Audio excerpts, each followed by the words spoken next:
Thank you so much for coming this evening, and welcome to an evening on proportional representation. So a little bit about how this evening will work. So I'm Amelie, the host of this evening. I'll do some introductions. We're going to have our three speakers giving presentations on proportional representation. Each will last, no more than 10 minutes. After that, the room will be open up to questions, and this is really important. I wanted tonight to be really audience-based, and obviously proportional representation is going to be a very new topic for a lot of you guys. So whatever you have to ask, we want you to ask it to our speakers. Please don't be shy. Whatever you have in mind, please ask. So a little bit about me. My name is Amelie Abass. I'm a politics and international relations student and a proportional representation from right here in Woking. I'm your host for this evening. I am currently campaigning for proportional representation because I believe that it will create a more democratic and just society for all.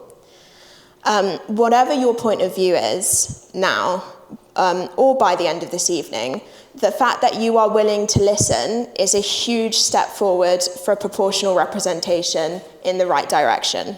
Now, a little bit about Make Votes Matter. Make Votes Matter is the single issue campaign for proportional representation in the House of Commons, and it encourages all parties, candidates and MPs to support PR.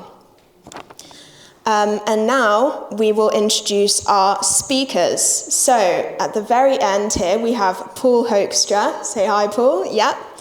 Paul has been involved in politics for the best part of a decade now. He started campaigning for a fairer voting system after noticing the problems of our current system causes in public life. Over the last few years, he has been involved in events ranging from talking to local school children about the world around them to public debates about tax policy. Next, we have Philip Goldenberg, who a lot of you will know, of course. Philip has been a top city lawyer specialising in company and constitutional law. He has chaired a quoted company and has been a non-executive director of the CBI, as well as a treasurer and trustee of the Royal Society of Arts. He was a deputy chair of the Electoral Reform Society and has been an active Liberal Democrat locally and nationally, contesting 7 parliamentary elections and serving as a Woking Borough Councillor for 13 years. Finally, we've got Andy Berriman, the one and only. Andy works for Make Votes Matter, the cross-party campaign for proportional representation in the House of Commons. Andy joined MVM in 2022 as their grassroots and campaigns leader after 20 years as a secondary school teacher. Andy coordinates and leads campaigns in order to draw attention to the broken first-past-the-post election system used in Britain. Belarus is the only other country in Europe that uses the same system. He managed the Sort the System mass lobby of Parliament in 2023 and, amongst other things, has encouraged Labour delegates to wipe out first-past-the-post and at their party conference.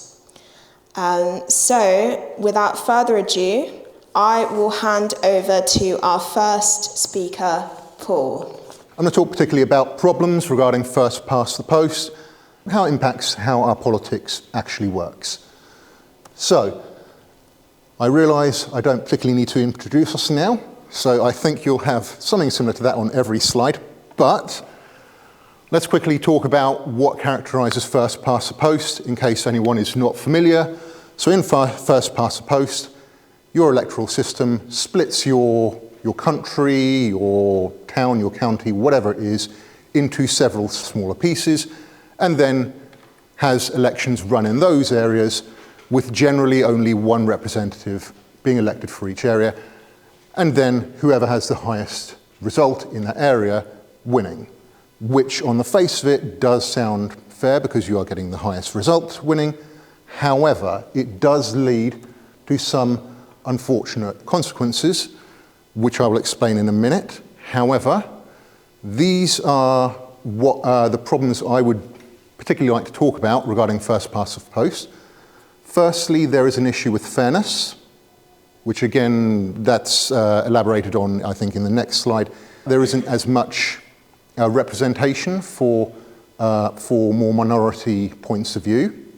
The next three, the trust and participation, gerrymandering and representation deficit, they all fit together because they flow from the lack of fairness, the lack of representation of smaller groups, and an ability to change the result depending on how those areas are cut up. Stability, although first past the post is often, the proponents of first past the post will often say that it's a more stable form of government. There are reasons to assume that first past the post does end up with less stable governments, with larger swings in results and in the actual actions of the government. There are questionable failures that do come up from time to time. These are when promises are not kept, when someone acts against what they normally would be expected to do given the party they come from and the way their voters expect them to act. And also, first past the post generates division in society because it pushes people into different camps that, according to a lot of the proponents of first past the post, have to be opposed to each other. So first of all, fairness, why first past the post fails. So if you have an area, a county, a seat in the local council, a Westminster constituency, if you have a constituency where there are only two candidates sitting, then in the election, whoever gets over 50% definitely wins, which is, in that circumstance, fair. However, if we move on to there being three candidates, okay, so let's say Conservative, Labour, Lib Dem, only three candidates standing. In theory, generally not what's going to happen in practice, but in theory, if two of the candidates get exactly 33% of the vote, your third candidate will get 34% of the vote, which means that that candidate with 34% of the vote would win, leaving 66% of your population in that particular area not represented. Woking, in the general election, had 6 candidates. Someone could have won, in theory, someone could have won Woking's seat with as low as 17% of the vote. In practical terms, that's impossible, but below 30% is certainly not an unreasonable result to have and still win an MP seat if there are several candidates who are similarly polling.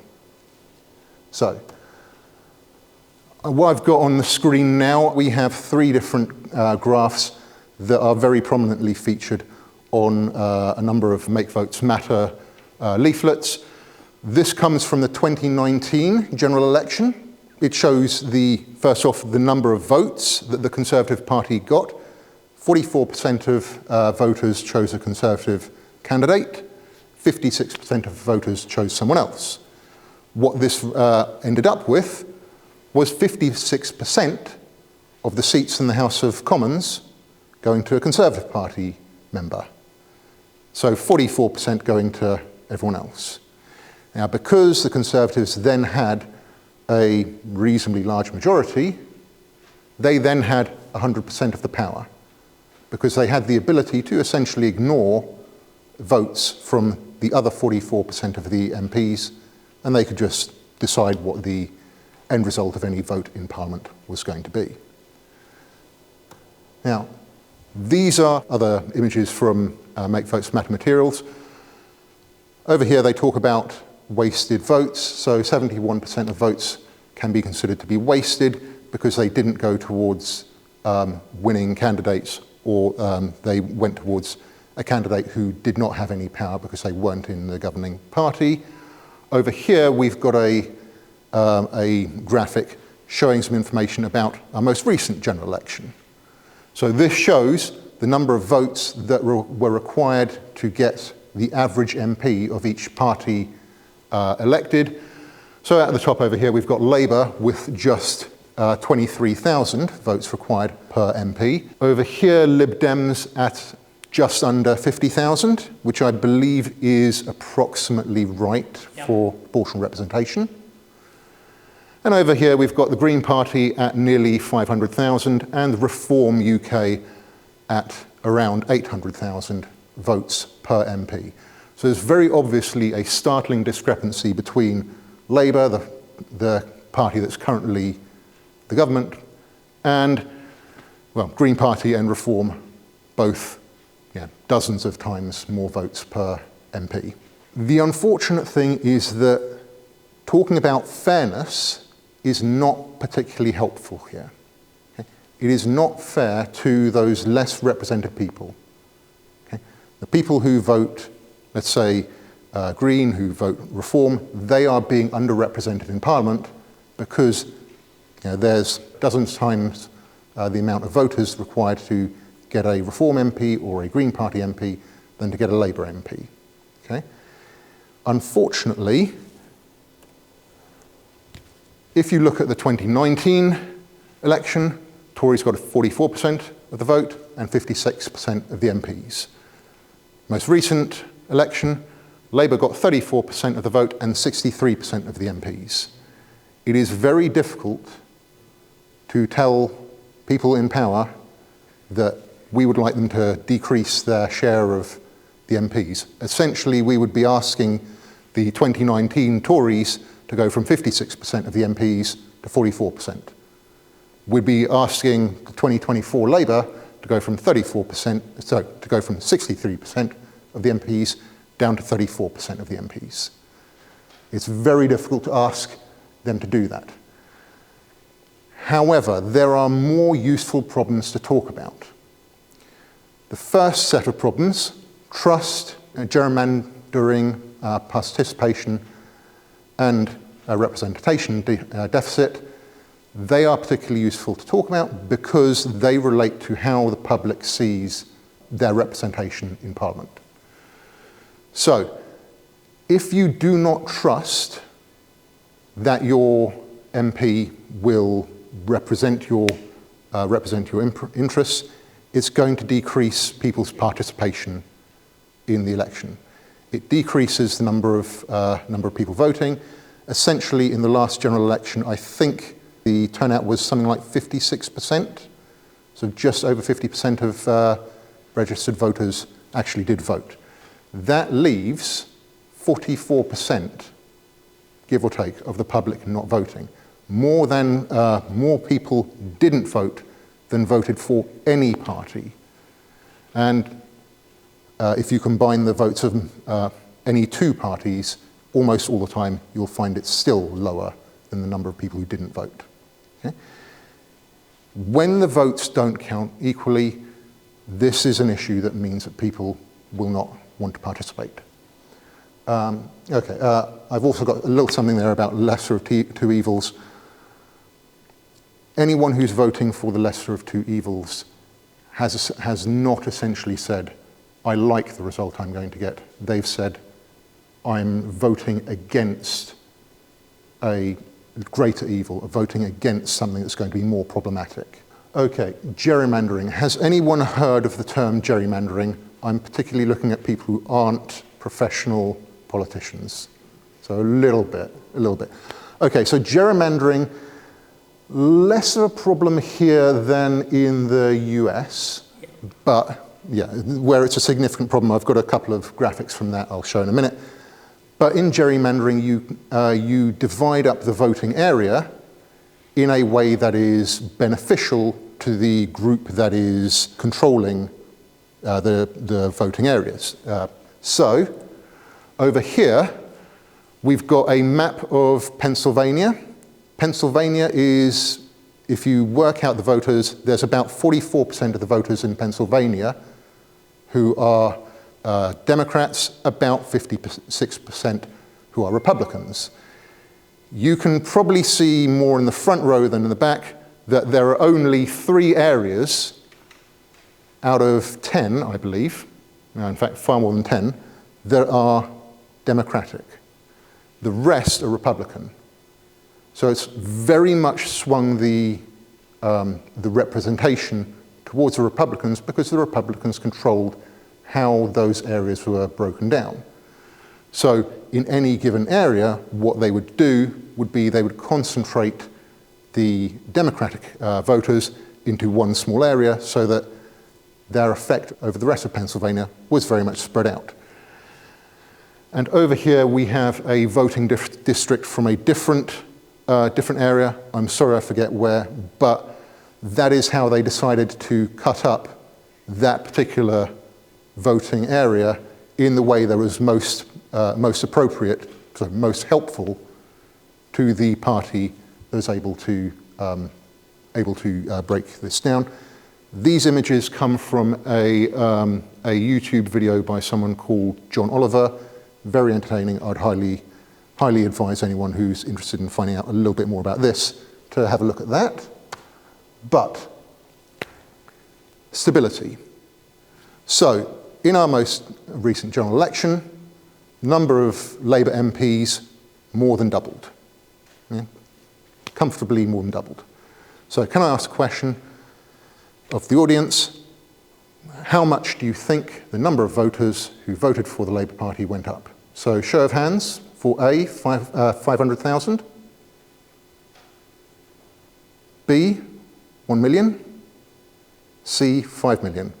Okay, 1 and 5 million would be very ambitious. However, the answer is, secret answer D, it went down 600,000. Despite the number of voters going down, so number of voters for the Labour Party going down 600,000, their number of MPs more or less doubled. In fact, more than doubled. So, let's compare percentages. There was actually a decrease in the number of voters. So, do we think the percentage swing towards Labour was 5% up? 10%? Okay, I'm guessing people know where this is going. Less than 2% increase overall for the Labour vote. They doubled their representation with less than 2%. I think I calculated it as a 1.6% increase. If they're having a doubling of the number of seats for basically no real change in their vote, that indicates a significant level of instability. And if we look back at both past elections and behaviour of the government in the previous few years, we can see a significant level of instability in both of those. So the last 6-7 years, we've seen a drastic shift in politics every few years. And if we go back to Liz Truss, over the period of a month and a half, we had three prime ministers at one point over the period of a month and a half. Okay? So there is an illusion of stability that is alluded to by a lot of people who are proponents of first past the post. This clearly is not actually the case. When I'm talking about questionable failures, the party that is in government will make certain promises in their manifesto about what they will deliver. Okay. So let's have a quick look at what the Conservatives said in the 2019 general election. They promised more nurses, they promised more hospitals. Okay, I believe there's 40 new hospitals and something like 50,000 new nurses. They had an incredibly large majority in Parliament. They have not, to my knowledge, delivered on either of those in the slightest. I believe the number of nurses has gone down and the number of hospitals has basically stayed the same. There's no new ones. Okay, well, maybe 1 or 2 new ones. Okay? They did not follow through on those policies. They had the ability to do so. They were able to come up with money when they saw an emergency that they thought they would provide money for. But they didn't follow through on those promises. Now, one thing I want to bring up is, how do parties meaningfully compete against each other? So put up your hands. Are they trying to take voters off each other when they debate, when they go on TV, when they hand out their leaflets? Do people think they're trying to take votes off each other? So hands up for yes, hands up for no. So here's the thing. If someone is very invested in the Labour Party, they are almost certainly not going to switch to the Conservatives. If someone is very invested in the Conservative Party, if they've always been a lifelong Conservative, they're very unlikely to switch to Labour. It does happen, but it's far more likely that those two parties exchange voters with other parties. Because those two parties have been so opposed to each other for so long, their voters have been opposed to each other for so long. So you're more likely to see Conservative Party voters switching to Lib Dems or vice versa, more likely to see Labour Party voters switch to Lib Dems or vice versa, okay, than seeing voters switch between Conservative and Labour. Okay. This means that they aren't effectively campaigning against each other, they're campaigning to be not the other, which means that you will have gotten a number of leaflets saying, only the Conservatives can beat Labour here, only Labour can beat the Conservatives. Depending on where you are, you will get a different set of leaflets, but they will say, only we can beat them, we have the monopoly on not being the other party. Which means that if you do not want the other party, you have to vote for us. That then means that they are not forced to try and follow through on their election promises, because their main election promise is not being Conservative or not being Labour.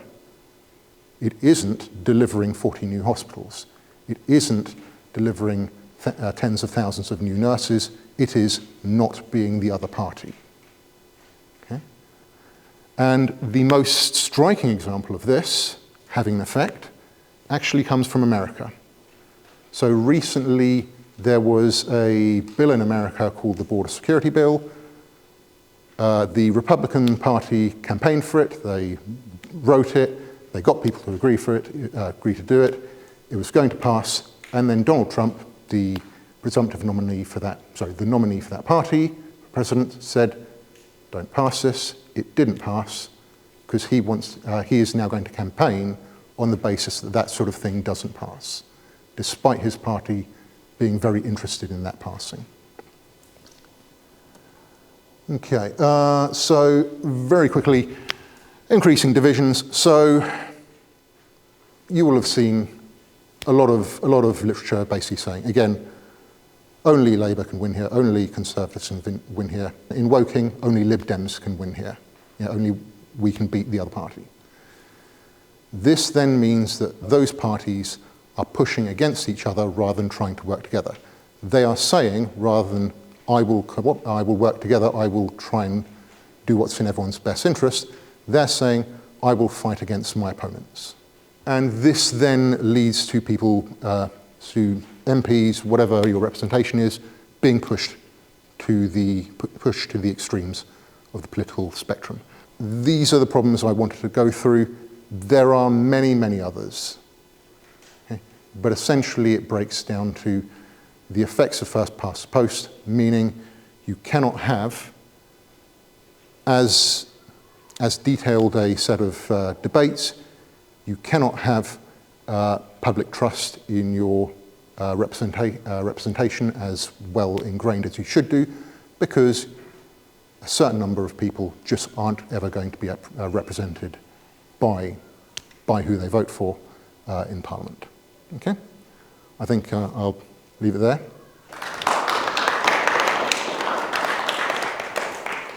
I'll let Andy work his magic with the slides. I'm going to overlap a bit with what Paul has said, but I've been gradually crossing things out or adding things to try and make it not too duplicative. as Paul rightly says, we have a single-member constituency system.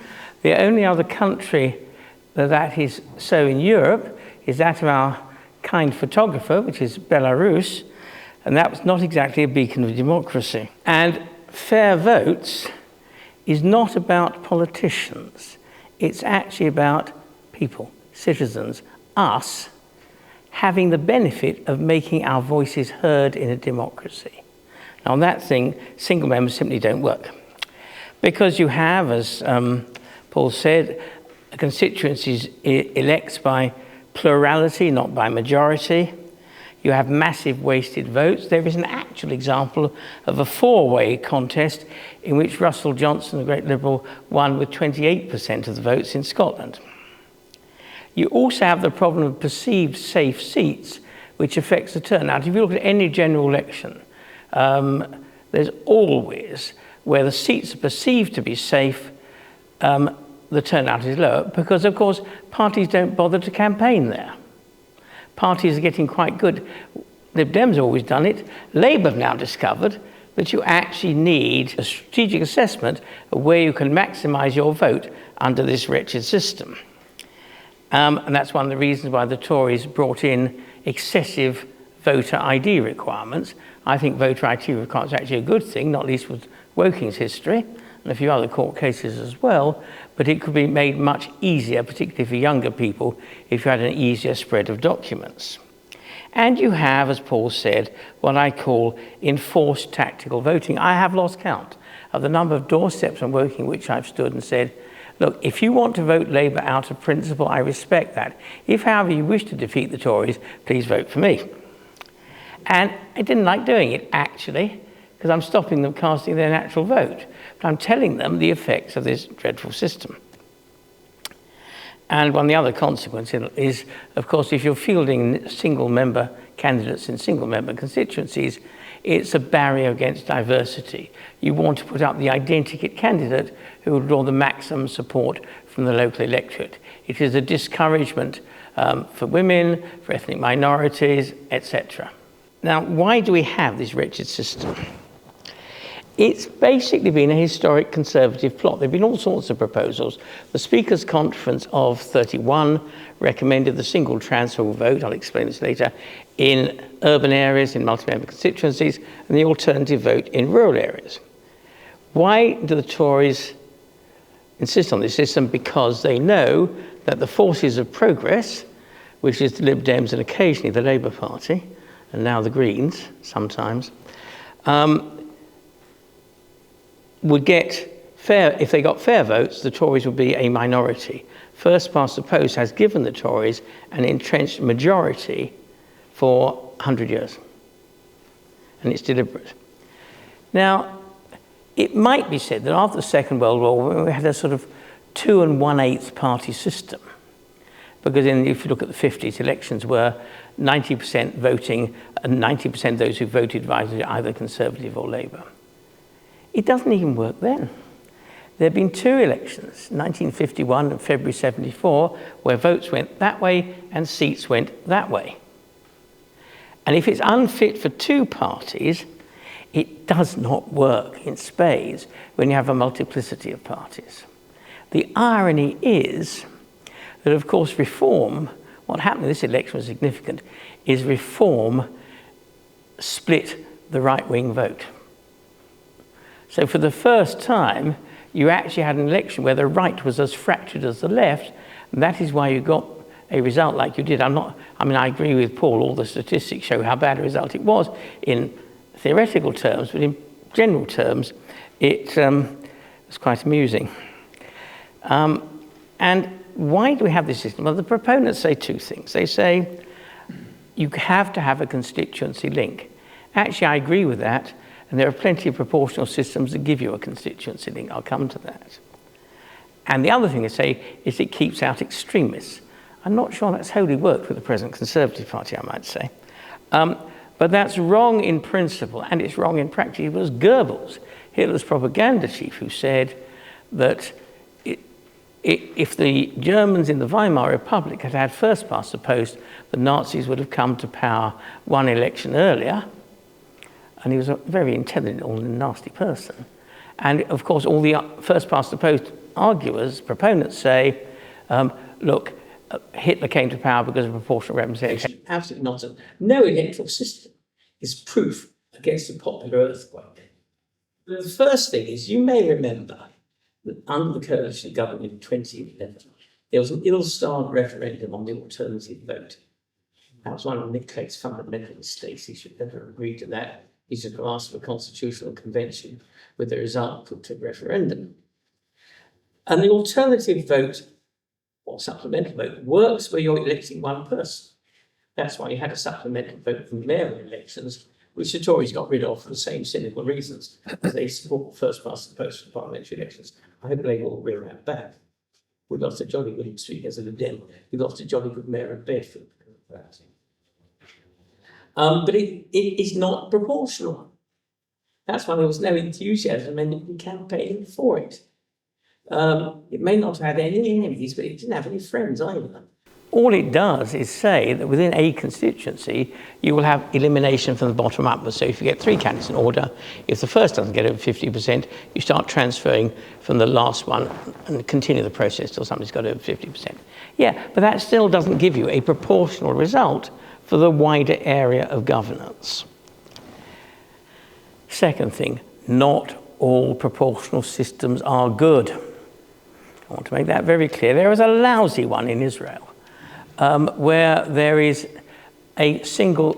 only party lists. The voters have no choice of candidate whatsoever.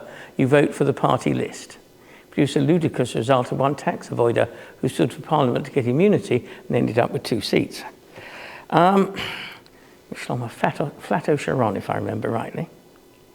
And you do need to keep the constituency link, because it's important that you feel as a voter you've got a local MP to whom you can relate. But it's even better if you can relate to them not only on the basis of localism, but also on the basis of sympathetic views. Now, I lived in Woking. Would I go to Cranley Onslow with a constituency issue? You must be joking. Let alone Humphrey Maidens. Actually, Jonathan Law was better. He actually ended up in my dining room once answering my phone. It was quite amusing. So there are 2 systems that really work. One is a sort of a top-up system. There are variants of this. What effectively you do, you take an area, you have constituency votes. Let's say in Surrey you had the county of Surrey, you would have maybe 7 constituencies. They would each elect a single member.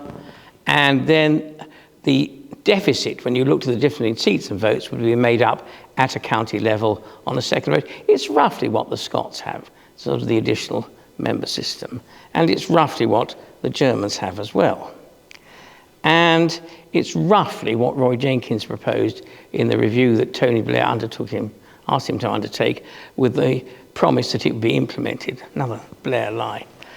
Or you have the Irish system, the single transferable vote. This is wonderful. So what you have is a multi-member constituency. Let's say you have a West Surrey and an East Surrey with 6 seats each, okay? And you have, just swallow slightly while I say this, quota and eliminative counting. So let's suppose you're electing 6 MPs. The quota to get in is 1/7, i.e., is 1/6 plus 1. Now, somebody has to get more than a 1/6, and that's the quota. And what you do is you run the ballot paper, you give each elector the right to vote in sequence. If somebody comes out with more than 50%, they're declared the winner, and their surplus, so it's not wasted, is then redistributed proportionally to their second votes. When you've got to the stage where there's nobody, you've got all the people who are going to get over 50%, you then start eliminating from the bottom upwards. So votes are then transferred in order of preference. If you imagine this room, if you had 4 candidates standing in each corner, and you had a room full of voters, what they would do is say, well, I want to vote for Fred, I'm going to go over and stand next to Fred. They would all do that. Then somebody will say, hang on, actually, Fred's got so many, I'd rather have a valid vote and vote for him who was my second preference. And almost you can see it physically happening in a room. And that's how the single transferable vote's called. It's called super vote. It gives you two particular advantages. One, it encourages political parties to have diversity of candidates, because they then say we want the whole to get as many votes as possible, not to produce one single identity candidate. It also means you can choose between different candidates of the same party. So not only are you choosing a party, Brian nodding, he was involved with the Electoral Reform Society as well, you actually choose the candidates. Now, this was demonstrated very nicely in a Dublin local election, where there was a blazing row over a particular public building project. And within the different parties, candidates had different views. And the electorate used the election to make clear what they thought of the particular project, as well as choosing between parties. It gives enormous power to electors. And my late friend Garrett Fitzgerald, who was Taoiseach, said that as a party politician, he loathed it. But as a statistician, he thought it was brilliant, because it actually created problems for politicians, because they had to be much more mindful of the views of the electorate. And it maintains a constituency link. So if you are in West Surrey, where we are, and you're electing 6 MPs, and it turns out with 2 Lib Dem, 2 Tory, 1 Labour, 1 other, roughly, not only have you got an MP, but you've actually got an MP with whom you feel an affinity. So if I don't like Will, I can go to another Lib Dem MP. Sorry, that was a cheap shot, but I don't really mean it. Honestly, I love you. But you can see this. And so the idea that a proportional system breaks the constituency link is a total fabrication. And that's a very important argument. Now, the final thing is this. Look, there are different systems of proportional representation. I've told you an awful one, which is Israel. I've told you a not bad one, which is Scotland and West Germany. It was West Germany, it's now United Germany. And I've told you the best one, which is the Irish system. And was actually invented by, do you know who was invented in the UK, who was the leading proponent? Lewis Carroll, who is his real name, Charles Dodgson, was an Oxford maths professor. Which is why Alice went through a little door in Christchurch to go into Wonderland. What we must not do in MVM is be a system Stalinist. You must not let the best become the enemy of the good. The right way of dealing with this is a constitutional convention where a significant bunch of concerned citizens spend a weekend listening to the arguments and make a choice, and that's put to referendum. But am I preferred to be a die-in-the-ditch single transfer vote proponent? No, I'm not. I know it's the best system. What's important is that we change this one, which by any measure is a catastrophic failure.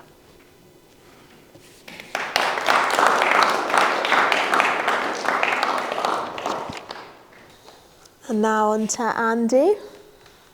Thank you. Take it away. Okay, first of all, thank you. Thank you, Amelie, for arranging this. Thank you to Christchurch for hosting us. Thank you for coming out on your Saturday evening to join us, to listen to this. Thanks to our elected representative, Will Forster, for joining us as well. It's good to see him. And thank you, Philip and Paul. So Philip for experience and witty stories, and Paul for some stats. As a maths teacher, he did a great job of unpacking some of those difficult stats. I'm going to tell you a little bit about myself. I'm going to try and keep it brief, because I do want to have time for questions, because I know that was what this evening was about as well. So, yeah, I was a teacher for 20 years myself. I was an art teacher. So 2 years ago, exactly today actually, I joined MVM as the Grassroots leader.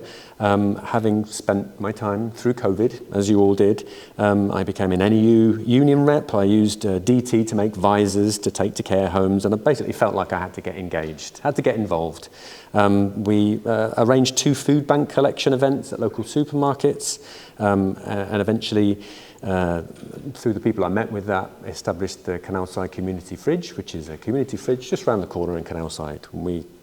I'm doing a shameless plug for that this evening as well.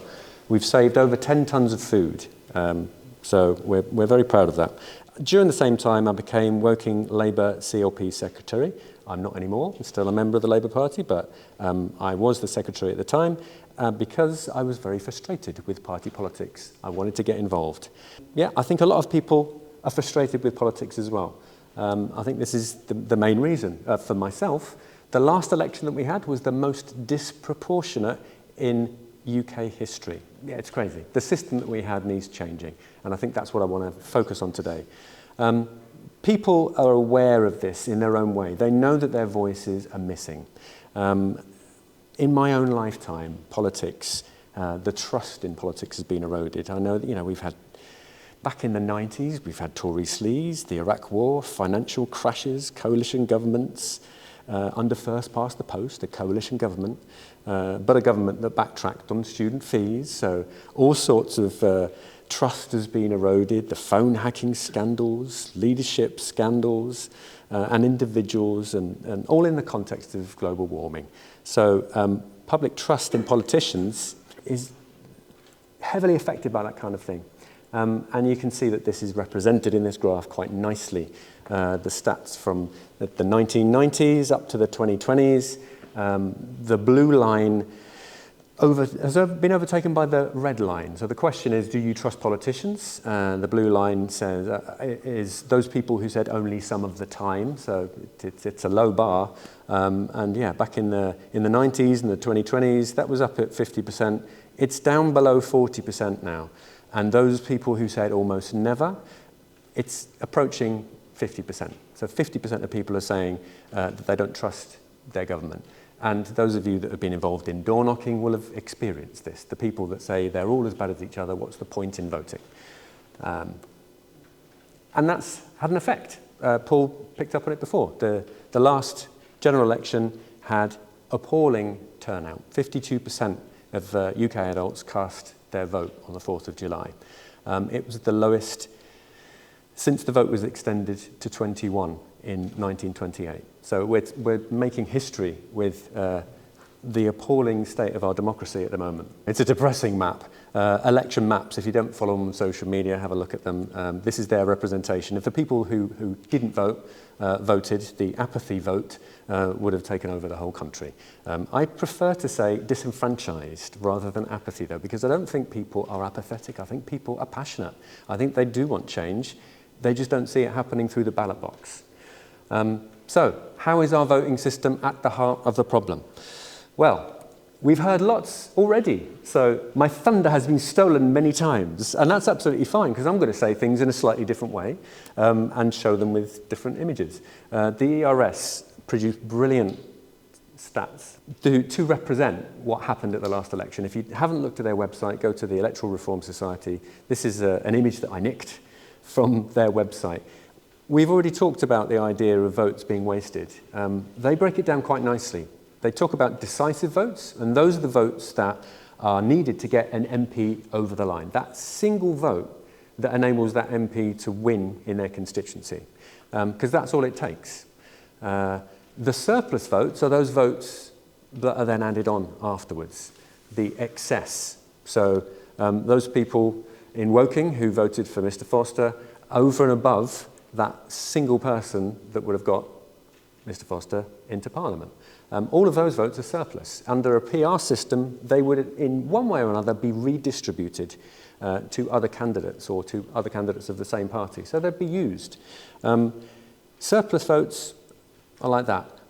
Unrepresented votes are those of the losing candidates. So Paul's already made the case in a constituency split three ways. It's the 66% of votes if it's split three ways. Those people are completely unrepresented. And you can see there's kind of a heat map of the UK there. The surplus votes are the ones that are up towards purple, 36,000 odd votes there. You can see that a lot of them are congregated around the cities.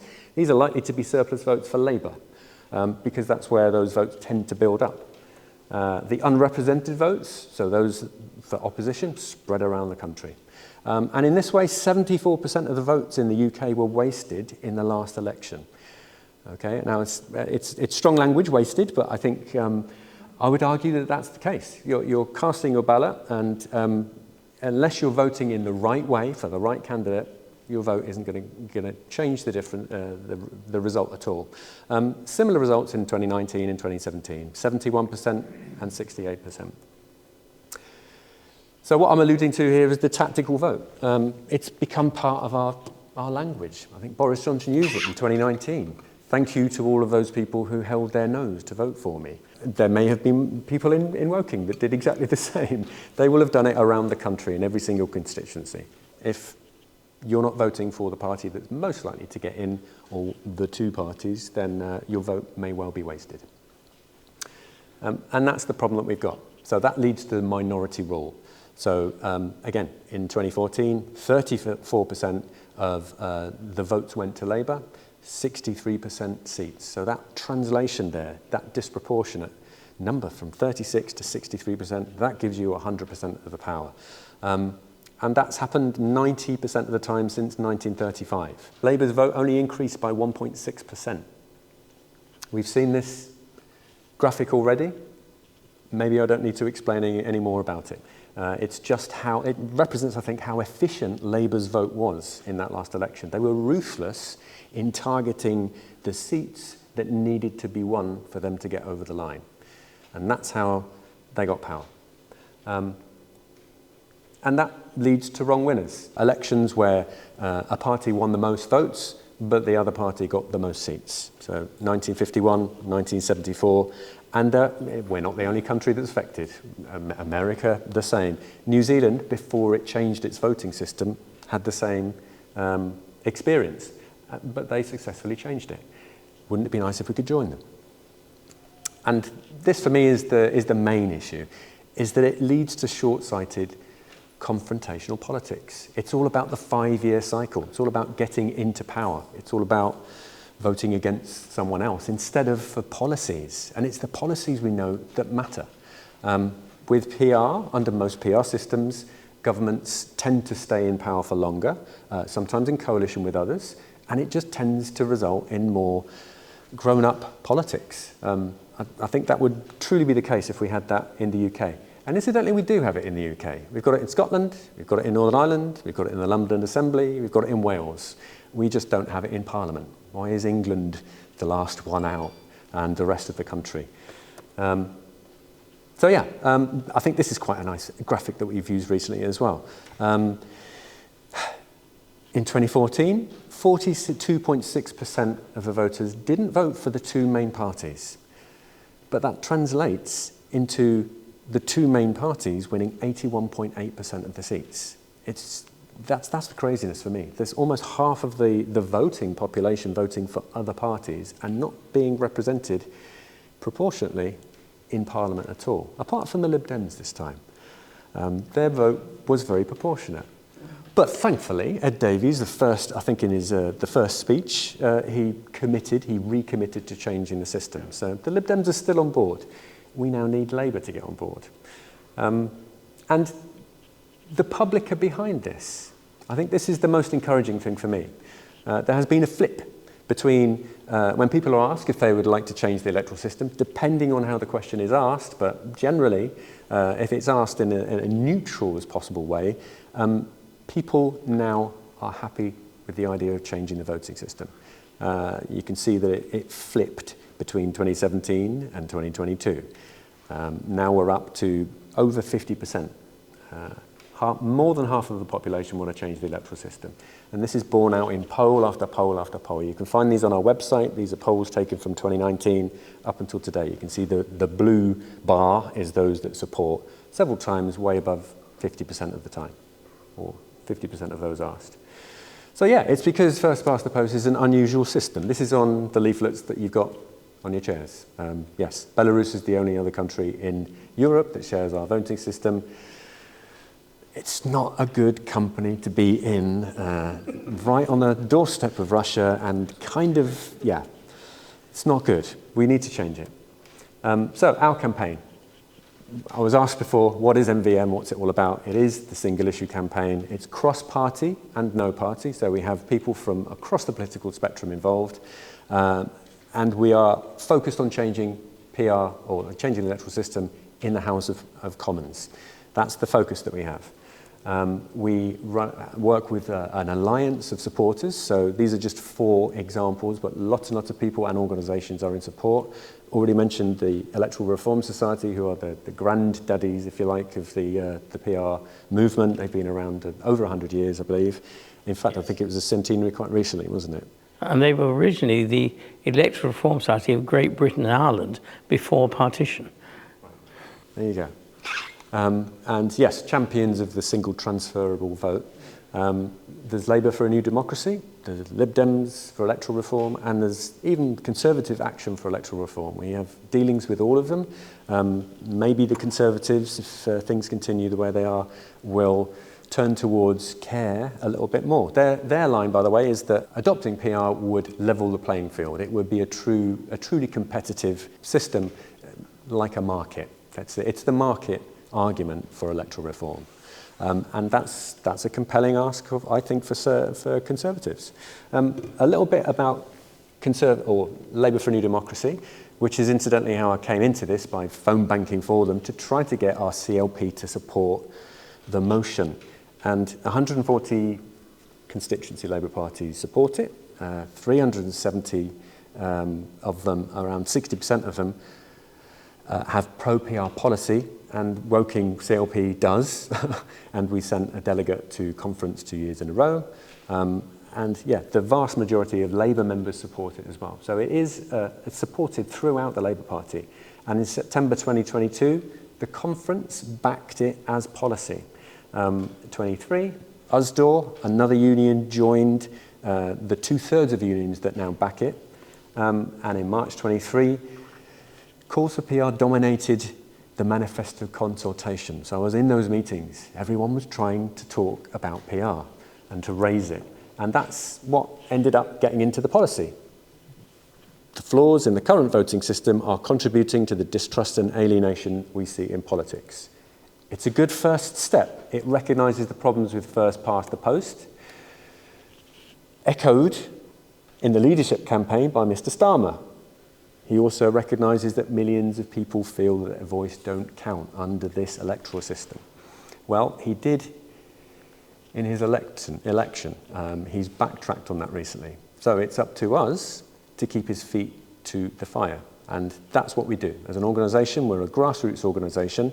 You can see this is our Manchester group. We're spread around the country. Each one of those pins represents a group doing great work, getting out at weekends, doing street stalls, running events like this to share the message. This was the lobby that we did in 23. We had hundreds of people come in the middle of the week to talk to their MPs to try to convince them to change the electoral system. And then, we had a couple of dozen doormats sprayed with wipe out first past the post that we spread out on the entrance to the Labour Party conference and encouraged people to do just that, and got a couple of politicians to do it on camera as well, which is always quite nice. So we do stunts, and we do events, and we deliver leaflets. This is PR Delivers, thousands of leaflets delivered around the country in target seats. And then just after the election, we got lots of people out around the country to hold up a huge banner, and managed to get into London and project onto Nelson's column all the votes that were wasted in the last election. Lots of street stalls since the election have been happening around the country as well. Our campaign going forward is all about the idea of growing the movement, making it as big as possible, getting attention, demonstrating that PR is a doorstep demand. So when people say on the doorstep, I don't want to vote for anyone, they're expressing the problem with the electoral system. And we're all about highlighting that as much as possible. And we also have a research arm. So Dylan Difford is a researcher who worked for us who published something called the Stability Report to refute the idea that first past the post results in stable government. There's lots of research that he did and stats that prove exactly the opposite. Okay, so I'm going to pull it to a close there. And just by pointing to that number that we projected on Nelson's column, over 21 million people in the 2024 election, their votes were wasted. And that's the thing that's got to change. We've got to make sure that every vote counts, that votes match seats. And you will see that in all our publicity material, and I hope you will join us in the campaign. Thank you very much for your time, everyone. Okay, thank you very much to our three speakers. So now I'm going to open it up to questions. So does anybody have a question? Yes, from you in the blue. How would referendums fit into proportional representation? How would referendums fit into proportional representation? Who would like to answer that first? Andy? Yes, of course. Go for it. Philip has already talked about the referendum that happened in 2010. 2011, thank you very much. I try and put it out of my mind as much as possible because it was a referendum not for proportional representation. So I think the country may have had enough of referendums. I think we've had a few recently that people weren't particularly happy with. There would be no need to have a referendum. I think the Conservative Party set the precedent when they changed the mayoral electoral system, just at the drop of a hat. So the fact that the Labour Party say that first past the post contributes to alienation suggests that they could enact that change. However, there may not be a good mandate for it without some sort of public consultation. A referendum might be a way of doing that. We would absolutely prefer some sort of a commission, as Philip was suggested. We've also suggested the idea of citizens' assemblies. So a policy in Ireland has been decided on the back of citizens' assemblies. There's lots of support, growing support for that idea. It's basically getting people, almost like a jury system. The public become the expert and they're informed about the issues, and the decision is taken as a result of that. But it would never be in isolation. There would be consultation with the government at the time. But yeah, and a referendum is one way of doing it. That's how they did it in New Zealand. They had 2 referendums. Yeah, hope that answers the question. Great. Does anyone else? I was also thinking, when you've got the government, would it be possible for people to put forward ideas for referendums, as in Switzerland and some other countries? Quite possibly, yeah. I couldn't comment on the mechanics of that. Shall I? I think a referendum is certainly an option. There are about 3 separate questions lurking around the place. Let's try and distinguish them. Can you move to electoral reform without a referendum to support it? Answer constitutionally, yes, but it could only happen if the parties that ended up in government, and maybe other parties will, put it in their manifestos. It is a big constitutional change, and I emphasize, Andy and I agree with this, a constitutional convention, which is what Clegg should have insisted on in 2010, which does a deliberative process, picks up the best system, and that's voted on, seems to me sensible. There's a second question, which is, if you had proportional representation, would you ever need referenda? I'm in principle against referenda. I believe in representative parliamentary democracy. The trouble is, at the moment, we have unrepresentative parliamentary democracy, which is why referenda have crept in. I agree with Atley, who said referenda are the instruments of dictatorship. The third question, if I can try and remember what it was, is should you have rules for referenda? Yes. You need an overarching referendum act. I mean, Cameron walked into, he left office with the worst strategic blunder since Anthony Eden over Suez, frankly. Because in his usual slovenly way, he just sort of said, well, we're going to win. And he didn't think that there should actually be a threshold, that a big decision requires more than 50.00001%, just as the referenda to establish devolved government in Scotland and Wales had thresholds, had turnout and majority thresholds. So before we deal with any referendum, we need an overarching referendum act to set out the process. Does that answer your question? Yes. Okay, brilliant. Next, yes. Yeah, I was thinking maybe be opposed. horrified at looking at statistics about reform in the last election, about what they would have won under a PR system. And I'd like your views on that, because in this case, first past the post actually kept them out, and a PR system would have let them in massively. And that's the concern I have about me leading to some sort of extremist parties grabbing control. Right, okay. Yeah, so Now, let me deal with that. And I come back to Goebbels. I think that if people want to vote for a particular party, that party should be represented in Parliament. It's the right of those people who voted for it that it should be. Actually, I'd rather have reform in Parliament, where they be questioned, harassed, debated with, than having press conferences where they can tell enormous lies and get away with it. There's a discipline to the parliamentary process. So I can't stand reform, and I'm out of Nigel Farage's Christmas card list since our last meeting, but I think if you have a parliamentary democracy, you have to recognise that people get elected you don't like. But I mean, Will say, who's just come new to the shock of the House of Commons, that it's a great leveller. Because if people say things that are manifest, you look at Farage, graceless maiden speech, attacked former Speaker John Bercow. He turned the entire House against himself. And you can't carry on doing that and retain your credibility. So I'd rather have them, forgive me, Lyndon Johnson, inside the tent pissing out than.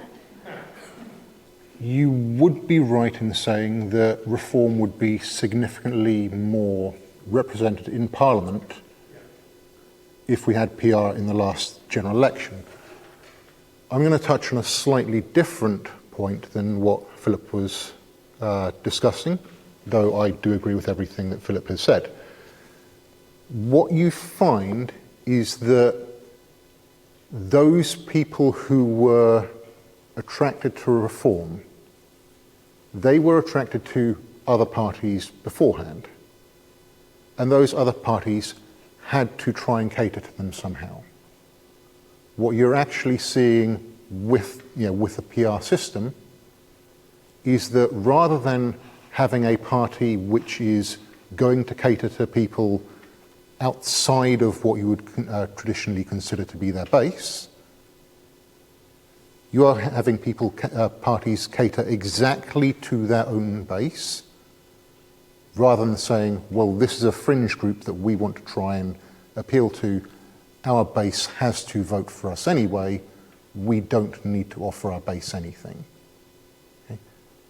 And in that way, PR actually keeps extremists out of mainstream politics, because essentially the extremists had to go into a large party and have a more significant influence in that large party and attract extremist voters to that party. Does that also make sense? There is an example of a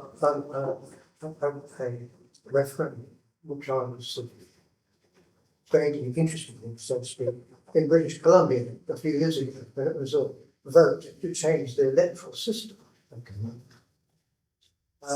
And what was really interesting was that it required a percentage vote of the electorate to pass, which was 60%.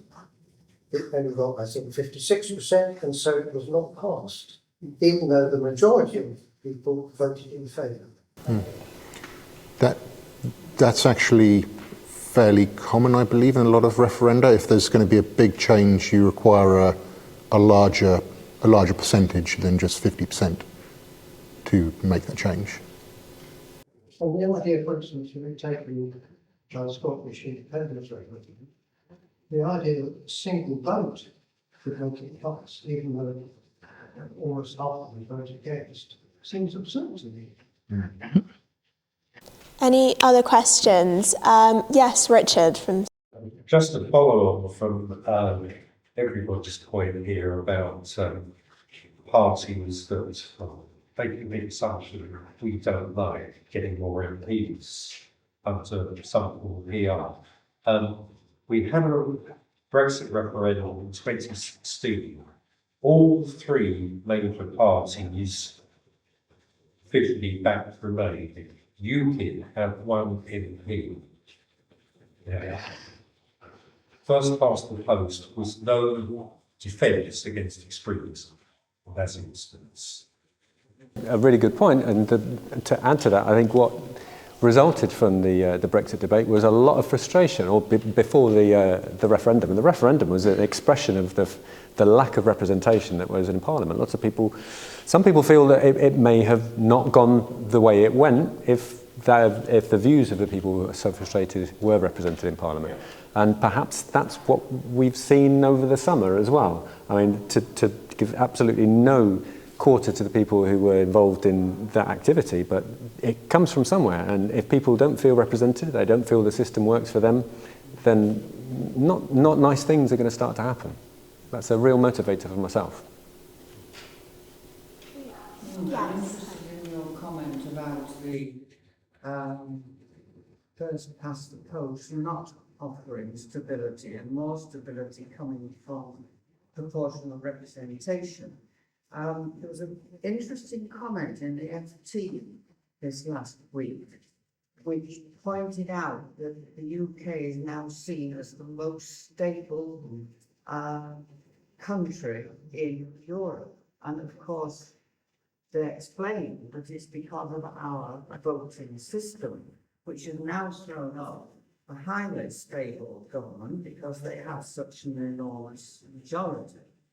And the FT went on to say that, in fact, if you look at much of Europe, their voting systems enable populist movements to have a much greater say. Now, we've been saying here that if you have more Remain in Parliament, they won't have that. But it's interesting that there are different ways of viewing this. And I think if you look at stability in an all-country context, and we're part of Europe, then it's a point worth making. Who am I to argue with the FT? I don't know. I will, to some extent, though, because the report I referred to before, the stability report, I would urge you to Google that and have a read. It's a really comprehensive.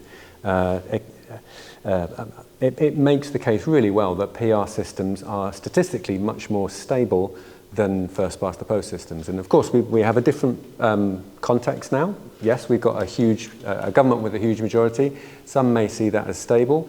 Personally, I think having hundreds of constituencies that have flipped and maybe have very small majorities based on politicians that have basically said anything to get into power, I don't see that as stable. In the long run, I don't see that as stable at all. We'll see over the next 4 or 5 years how stable it goes, but we already have people making noises about how things don't appear to have changed much. You know, that idea of big change happening once Labour took power. Many of the policies seem to be similar, but it's early days, and there will be takes on that. I don't know if you want. Look, let me make 2 points, because it's an interesting topic. Let me just paint you let's go back to the Brexit referendum. Why did Leave win? It was a vote of desperation from the dispossessed and from those whom globalisation had left behind. It was a way of allegedly pain-free kicking the government in the goolies. And that's quite apart from the fact that the lies were told on a dramatic scale. And those dispossessed are still around. I'll give you a really nasty forecast. If this Labour government fails to deal with the massive social inequalities in this country, Reform could win next time on first past the post with an overall majority. If you call that stability, I don't. I think it's much safer to have them with a proportional representation than take the risk of them winning under this lunatic system. Can I make one other allied point? We are desperately, Andy made the point, short-termers in this country. I once wrote a speech for Paddy Ashdown for the CPI conference. in which we put in the line that in business, short-term horizons are 5 years, long-term are 15. In politics, short-term is the next Prime Minister's question time, and long-term is the one after that. Just take the policies of social care. You will never get this sorted unless you have a cross-party agreement. It's a long-term issue. It's the last issue you want done by one government and unpicked by the next. You have proportional representation. You can deal with long-term issues by cross-party consensus. Because under first past the post, the entire parliamentary system is adversarial. So if they're that side, they're wrong and we're right.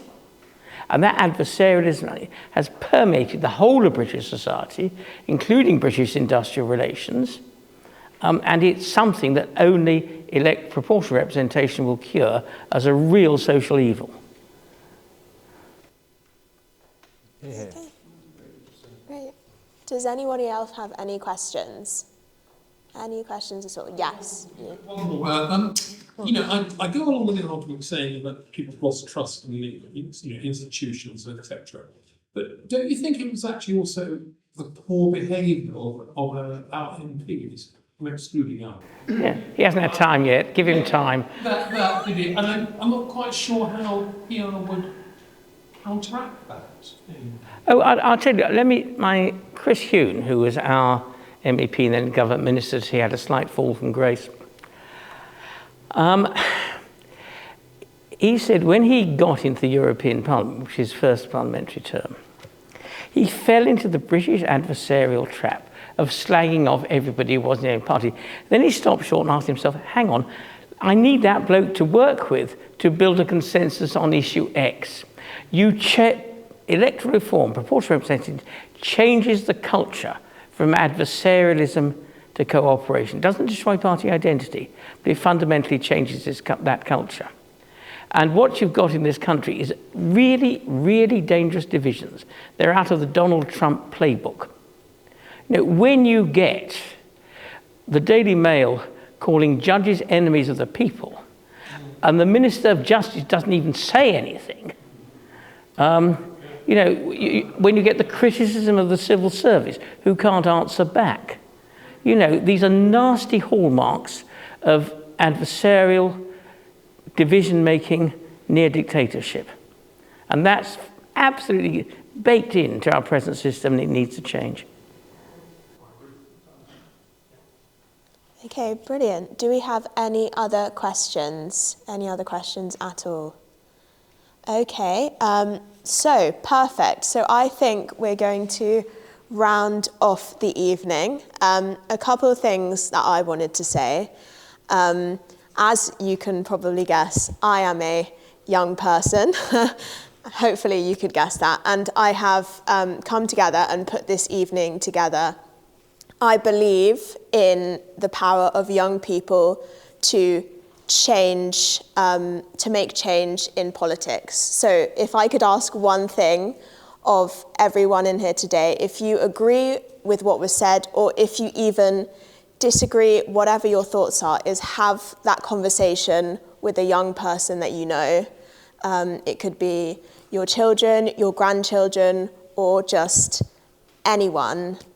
Just engage in that conversation, because the likelihood is that they will receive it pretty well. And yeah, they might then go ahead to make changes, just like I am trying to do. So thank you very much. And if we could have one last round of applause for all the wonderful speakers.